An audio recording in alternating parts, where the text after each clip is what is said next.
Sud Radio Parlons Crypto, Thibaut Boutroux, Stéphane Moller. Aujourd'hui, nous parlons de la rencontre entre les NFT et l'écologie. Oui, vous avez bien entendu, un mariage aussi surprenant que passionnant. Et nous sommes en compagnie de Thibaut Boutroux, mon acolyte, avec nos invités de la semaine, Dolian Barkala et Noël Esnault, respectivement CEO et patron des opérations de cette société qui s'appelle Aquaverse. Donc blockchain, bitcoin, mining, finance décentralisée, métaverse et aujourd'hui NFT, ce sont chacune de ces applications que nous allons découvrir au cours de nos émissions. Aujourd'hui donc, Dolian Barkala et Noël Esnault, cofondateurs de Aquaverse, une jeune initiative française qui s'est donné la vertueuse mission de dépolluer les océans. Pour nos éditeurs qui viennent de nous rejoindre, Dolian ou Noël, pouvez-vous rapidement nous donner une définition de ce qu'est un NFT ? Un NFT, du coup, comme le disait Thibaut tout à l'heure assez simplement, c'est un certificat d'authenticité numérique qui est hébergé sur la blockchain, qui est rattaché à un smart contract. Donc c'est le programme qui, lui, va définir les règles en fait, d'utilisation de ce jeton. Et on peut y accoler toutes les utilités qu'on veut. C'est une infinité qui va aussi loin que l'imagination des cofondateurs, pour le coup. En fait, c'est un document unique qui va permettre de retracer qui a créé ce document, quels sont les acteurs qui l'ont possédé au fil du temps et qui permet, en remontant aussi loin dans la blockchain que possible, de conserver une traçabilité sur chacun des échanges et éventuellement sur la valeur de chacun de ces échanges. Exactement, une traçabilité et du coup assurer la sécurité aussi des informations qui transitent dans ces NFT. Alors vous êtes tous les deux cofondateurs de Aquaverse. Est-ce que lequel d'entre vous veut nous expliquer ce qu'est Aquaverse et quelle est cette initiative dans laquelle vous vous êtes lancé ? Aquaverse, Aquaverse, c'est alors à la base une collection d'NFT, mais qui ouvre la porte sur tout un écosystème dans lequel on veut vraiment prendre le pas de la révolution dans l'écologie, dans laquelle on est nous, depuis plusieurs années, et la révolution qu'est la blockchain. C'est-à-dire qu'en fait, on veut créer un écosystème dans lequel les gens pourront avoir des NFT pour pouvoir avoir aussi notre crypto et avoir la possibilité d'investir dans des aquacultures d'éponges de mer.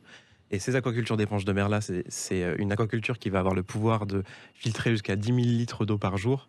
Ces 10 000 litres d'eau par jour, en fait, dedans, on va filtrer les métaux lourds, on va filtrer les microplastiques, mais aussi les bactéries, les virus. Donc ça a un gros pouvoir. On va décomposer chacune des étapes de ce projet, depuis la partie levée de fonds au travers des NFT qu'on évoquait tout à l'heure avec Thibaut, jusqu'à la partie déploiement de ce projet, à savoir son usage sociétal que moi je trouve absolument passionnant. C'est une superbe initiative que vous avez là. Donc les NFT, si j'ai bien compris, deviennent, c'est un sujet complexe, l'écologie aussi. Comment vous est venue l'idée de fusionner ces deux univers ? Concrètement, nous on était du coup on était passifs dans la crypto-monnaie. Du coup, on était, dans la blockchain et la crypto-monnaie, c'est une technologie qu'on suit depuis plusieurs années. Et de l'autre côté, on avait ce projet du coup qui était autour des éponges de mer et de la dépollution de la mer. Et on s'est rendu compte, on avait une envie depuis toujours qui était de créer un peu une entreprise communautaire, de se dire que le projet qu'on avait, il était destiné à être partagé en fait par énormément de gens et ne pas rester qu'entre nos mains. Et en fait, c'est là où la technologie vraiment des NFT a tout un sens, parce que ça nous permet du coup de partager, finalement, on va dire, cette entreprise en quelque sorte, avec les gens qui nous ont aidés à la construire. On pourrait comparer cette levée de fonds à du crowdfunding, sauf que là, du coup, les gens qui auront acheté nos NFT, comme tu le disais juste avant, ils auront un droit de regard sur ce qu'on va faire demain, ils auront une gouvernance sur les décisions que va prendre la société. Donc c'est un financement participatif, mais qui va beaucoup plus loin. On veut vraiment réussir à ce que toute cette communauté nous accompagne et vive cette aventure avec nous. Donc si je décompose ça, j'émets des NFT qui sont là pour le coup des petites œuvres d'art que je vous encourage à aller voir sur internet, mais qui sont une multitude de petites Bob l'éponge, tous plus sympathiques les uns que les autres. En contrepartie de la vente de ces NFT, vous avez touché de l'argent. C'est comme ça, sous la forme de crypto-monnaie d'ailleurs. Donc on parlera tout à l'heure de la conversion de ces cryptos en argent sonnant et trébuchant, ce qu'on appelle la monnaie fiat, la monnaie convertible. Et derrière, cet argent va vous permettre de déployer le projet dont on va parler tout à l'heure. Moi, il y a un point qui m'intéresse, c'est que du coup, là, donc vous êtes tous les deux une appétence pour ces deux univers-là, mais du coup pour avoir une légitimité quelque part sur un marché aussi spécifique que l'aquaculture, c'est pas facile. Donc vous êtes associé à, j'ai noté son nom parce qu'il est assez compliqué, Mert Gökalp, c'est ça, je l'ai bien dit, qui du coup est un des professeurs, si j'ai bien compris, qui maîtrise cet art qui est l'aquaculture. Comment on fait quand on est de jeunes entrepreneurs pour aller convaincre un mec qui a du coup un raisonnement, j'imagine, très académique, pour lui dire écoute, l'aquaculture, tu vas voir, on va t'aider, on va te financer avec les NFT. J'imagine qu'il a fallu passer par pas mal d'étapes de démystification pour en arriver au projet. Ouais, on a eu la chance de... En fait, le projet, avant ce projet Aquaverse, on était déjà dans l'écosystème. Donc, on connaissait à peu près la plupart des chercheurs, etc. Donc, ils savaient ce qu'on voulait faire dans le monde de l'aquaculture. Donc, ils étaient au courant et certains d'entre eux étaient déjà un peu... ils connaissaient déjà un peu les crypto-monnaies, etc. Mais les NFT, ça reste un peu flou aussi pour beaucoup de monde. Mais donc, du coup, on a pu faire le pont... assez simplement. Après, on a une certaine pédagogie aussi. On explique aux gens qui ne sont pas initiés à ça ce qu'on fait, parce que quand ils rejoignent le projet, il faut absolument qu'ils aient conscience de tout l'impact que ça peut avoir et tout l'écosystème que c'est. Et le premier, a priori, il est comment quand tu lui parles de NFT, comment il réagit? Est-ce qu'il te dit ok, explique-moi, ou est-ce qu'il recule et il lui dit oula, qu'est-ce qui va se passer? Généralement, les retours qu'on a eu nous, c'est j'en entends parler en ce moment, c'est à la mode, ou alors généralement ça attise la curiosité, au contraire. Un peu comme l'aquaculture d'éponge de mer, par rapport aux gens qui ne sont pas initiés à ça. Mert plus particulièrement, du coup, lui, il est turc. Et en Turquie, il y a une grosse communauté, une grosse appétence, une grosse communauté crypto. Donc c'était quelque chose qu'il connaissait très bien. Et, alors les NFT un peu moins que la crypto, mais du coup c'est un univers qui lui faisait pas peur du tout. Au contraire, il a vu tout l'intérêt qu'il y avait. Ok. Et du coup, pour revenir sur l'aspect un peu plus opérationnel, donc la première étape du projet, ça a été la mise en place de cette collection, donc la Guardian, donc 9999 NFT, je crois. C'est ça. Donc il y a eu un gros succès autour de cette première collection. Comment ça s'est passé un petit peu, la mise en place d'un point de vue concret? Est-ce que tu peux revenir un petit peu sur les chiffres et toute la décomposition des étapes qui t'ont amené à... Voilà, je porte ce projet, je vous explique, jusqu'à les gens investissent en fait. Ouais. Tu veux y aller? Écoute, je peux y aller. Nous, on a commencé le projet. Là, on était du coup une entreprise déjà avant. On travaillait déjà, Dolian, Younes et moi. Aujourd'hui, on est 4 cofondateurs. Le 4e, c'est Bausman, qui nous a rejoint pour le projet Aquaverse. Mais du coup, on a commencé au mois de septembre. On était 4 dans ce projet. Et puis, on est venu agglomérer toute une petite équipe autour de nous. Aujourd'hui, on est déjà 18. Et puis, il y a vraiment de tous les métiers. Nous, on a décidé de tout internaliser. C'est-à-dire que on a une équipe de designers qui s'est occupée de dessiner les NFT. On a notre équipe de développeurs qui a développé le site internet, développé les smart contracts, les contrats intelligents qui régissent du coup l'utilisation de ces NFT. Donc on a vraiment monté toute l'équipe, on a été chercher tous les talents qu'il nous fallait pour réussir à faire de cette collection d'NFT du coup un succès. Et aujourd'hui, on embauche du coup pour la suite. On commence à passer sur la partie aquaculture. On a Mert qui nous a rejoint il y a un mois. On est en train d'embaucher des ingénieurs, des techniciens pour aller développer toutes nos preuves de concept, nos POC. C'est clair. Et puis aussi, c'est un travail où quand on veut lancer une collection d'NFT, on part de rien. À part si on a une communauté de base, il faut constituer la communauté, il faut aller expliquer aux gens c'est quoi l'aquaculture d'éponge de mer, c'est quoi l'écosystème qu'on veut mettre en place. Faut les convaincre, faut faire ce qu'on appelle des AMA, des Ask Me Anything, des FAQ en fait avec la communauté, parler avec eux, faire des vidéos et être pédagogue justement sur tous ces sujets-là, aquaculture, éponge de mer, et même des fois sur certains mécanismes de la blockchain et des NFT qu'on veut mettre en place sur l'écosystème. Alors, en partant du principe que j'ai acheté un NFT de la collection Guardian, comment est-ce que je peux apporter ma pierre à l'édifice? Qu'est-ce que je peux faire avec cet NFT? Et à l'inverse, si j'ai pas envie de participer de façon active au projet, est-ce que je le pénalise? Alors, non, alors déjà, vous ne le pénalisez pas, le projet, mais c'est dommage du coup d'acheter un Guardian et de ne pas participer par la suite. L'idée, en fait, quand on est détenteur d'un Guardian, c'est qu'on est un gardien nous-mêmes, finalement, et c'est à nous de venir mettre du temps, prendre des décisions, venir participer à la gouvernance, donc via la DAO, participer à la gouvernance de la société. Il faut vraiment... DAO c'est organisation décentralisée, du coup c'est une organisation sur la blockchain, une organisation autonome décentralisée, encore une fois qui est régie par les règles d'un smart contract. Et là, c'est du coup, il y aura la DAO des 9999 Guardian, que nous, on a décidé d'appeler le Conseil des gardiens. Et c'est eux, du coup, c'est dans cette DAO, ils pourront. Cette DAO, a une réserve qui, elle, est une réserve d'argent, pour le coup, qui est alimentée par Aquaverse, par les revenus du marché secondaire et tout ça. Et ils pourront, eux, décider de ce qu'ils font de cette réserve, de l'investir, par exemple, sur nos aquacultures ou d'autres choses. Par exemple, le reverser à des associations, des choses comme ça. Ouais. Après, on peut très bien avoir un NFT et juste rien faire avec, mais ce serait dommage, quoi. Un exemple de choses que je peux, de droits que je peux exercer avec un de mes NFT au travers de ce DAO. Alors, il y en a plein. Par exemple, nous, ce qu'on veut mettre en place, c'est déjà, grâce au NFT, déjà, on a accès à l'avancement du projet. Donc, en gros, à terme, nous, on aimerait avoir une sorte de dashboard dans lequel on voit telle aquaculture a dépollué tant de litres, tel métaux lourds, etc. Et avoir en plus une rétribution par rapport à ce qu'on a, la contribution qu'on a apportée. Par exemple, sur cette aquaculture, on a dépollué du zinc, du cadmium en tant que métaux lourds ou des microplastiques. On va avoir des tokens qui correspondent à cette dépollution, un peu comme les tickets carbone. Et j'ai oublié le début de la question, j'allais y répondre.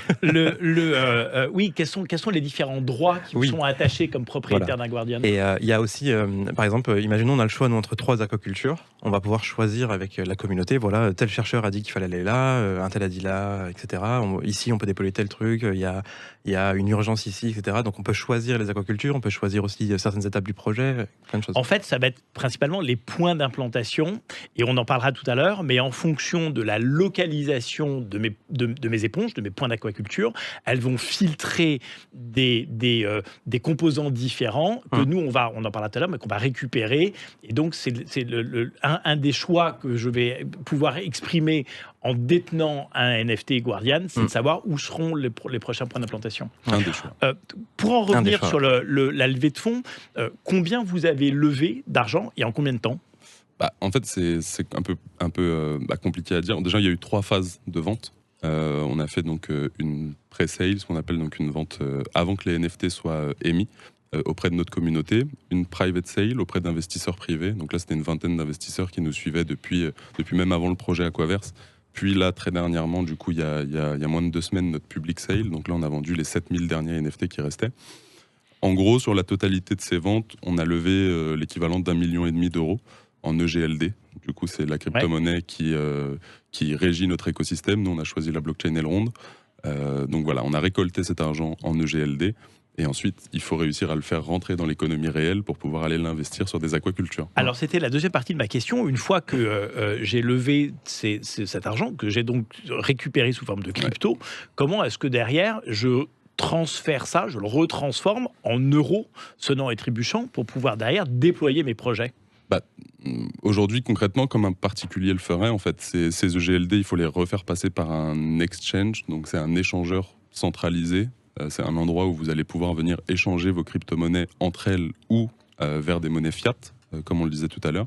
Donc on peut venir échanger nos EGLD contre des euros numériques, et ces euros, ensuite, on peut les transférer vers notre compte bancaire. Il faut juste que tout soit au clair avec sa banque et à tous les niveaux, mais sinon c'est comme un particulier. Et fiscalement, j'imagine. Et fiscalement. Top. Et du coup, j'ai lu dans le white paper que sur une seconde étape du projet, donc le white paper, c'est l'équivalent du business plan dans l'économie blockchain. Vous envisagiez de mettre en place un play to earn, donc la définition est dans le mot jouer pour gagner, donc un nouveau système de jeu dans lequel on est récompensé en fonction des succès ou de ce qu'on fait dans le jeu. Donc je trouve ça hyper intéressant, cette dimension ludique pour finalement contribuer un peu au projet. Comment ça va s'articuler? Pourquoi cette décision-là? Qu'est-ce qui vous a amené là? Ouais. C'est vrai que quasiment tous les projets NFT disent qu'il y aura un play to earn derrière, et c'est souvent juste pour cocher les cases métaverse, play to earn. Nous, on est passionnés de jeux vidéo aussi, de base, et les NFT ouvrent un potentiel énorme sur les jeux vidéo. Sauf que ça reste un outil et il faut bien l'utiliser. Donc en fait, on se laisse le temps, et c'est ce qu'on dit dans le white paper, on se laisse le temps de bien réfléchir à quel type de jeu on va faire, avec quel studio, et quels vont être les mécanismes liés au NFT. Bien sûr, on a nos idées, on ne peut pas les révéler maintenant, on a déjà commencé à bosser un peu là-dessus, etc.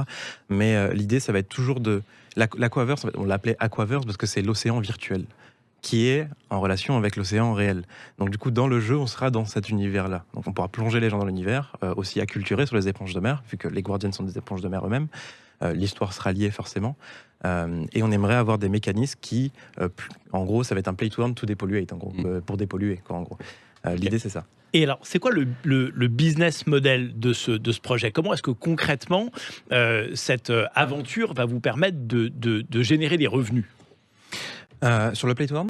Non, globalement, sur le projet. Sur le projet, il y a énormément de sources de revenus. Déjà, il y a la collection d'NFT qui est là. Il y a le marché secondaire de la collection d'NFT. Parce qu'à chaque fois qu'il y a un échange de NFT, une transaction sur la NFT, vous touchez des royalties. Des royalties. D'accord. C'est ça, 5% pour nous. Et en gros, après ça, il y a d'autres collections qui peuvent sortir justement pour le play to earn plus tard. Il y a aussi donc l'ICO du token. Donc l'ICO, en gros, c'est le lancement d'une crypto-monnaie. Donc là, ça peut être des revenus qui peuvent revenir en plus. Et tout ça, ça nous permet d'avoir un levier forcément pour des subventions, des levées de fonds si besoin, etc. Donc c'est un peu tout ça, les sources de revenus qu'on peut avoir. Mais il y a tout un réel modèle économique autour de l'éponge. Alors, c'est exactement à ça que j'avais envie d'arriver. Ouais. En fait, l'éponge, du coup, c'est toute la chaîne. On doit d'abord la produire, du coup, dans nos bassins. Mais la fin de la chaîne, c'est que nous, on vend ces éponges. Et en fait, ça, c'est notre expertise qui vient de l'entreprise qu'on avait avant, du coup, Jimbei, pour pas la citer, où on vendait déjà, du coup, une gamme cosmétique faite à base d'éponges de mer, donc avec une éponge fleur de douche, une éponge démaquillante. Mais ça, c'est qu'un axe de commercialisation. En fait, les éponges de mer, c'est une matière première, on peut en faire énormément de choses. Dans énormément de secteurs. Donc là, je parlais de la cosmétique, mais on a aussi fait des tests de faisabilité avec Polytech-Nantes, le Centre européen du textile innovant, sur de l'isolation thermique, par exemple. Donc là, on est sur tout autre sujet, à toute autre échelle. Donc voilà, en fait, l'idée, c'est vraiment de créer un cercle vertueux où on va venir financer des éponges, dépolluer la mer, revendre ces éponges pour dégager du bénéfice. En plus, si j'ai bien compris, ce système de dépollution que vous évoquiez tout à l'heure, il consiste donc à mettre des éponges dans la mer. Ces éponges, elles vont filtrer jusqu'à 10 000 litres d'eau par jour, c'est ce que tu évoquais tout à l'heure, et on va récupérer les produits qui ont été filtrés grâce à ces éponges, donc essentiellement les métaux lourds, et ces métaux lourds, ils peuvent être revendus sur les marchés, recyclés, ce qui permet d'ailleurs de pouvoir produire des métaux lourds ou remettre dans l'industrie des métaux lourds, non seulement en ayant dépollué, alors que à l'inverse, mettre dans l'industrie des métaux lourds, c'est plutôt extrêmement polluant, parce que tu disais tout à l'heure, ça nécessite des extractions, du recyclage, etc. L'extraction de métaux lourds, c'est ultra polluant. Enfin, pour avoir 1 gramme de métaux lourds, des fois on broie 1 tonne de pierre, donc c'est ultra polluant, et on pollue la mer au final in fine. Quand on broie en plus une tonne de pierre, dans ces 1 tonne de pierre, il y a d'autres métaux lourds, mais que l'entreprise ne cherchait pas. Donc du coup, ça a fini dans la mer la plupart du temps. Bon, c'est deux fois vertueux. Ouais. Alors, cette émission touche à sa fin. Une conclusion rapide l'un ou l'autre ?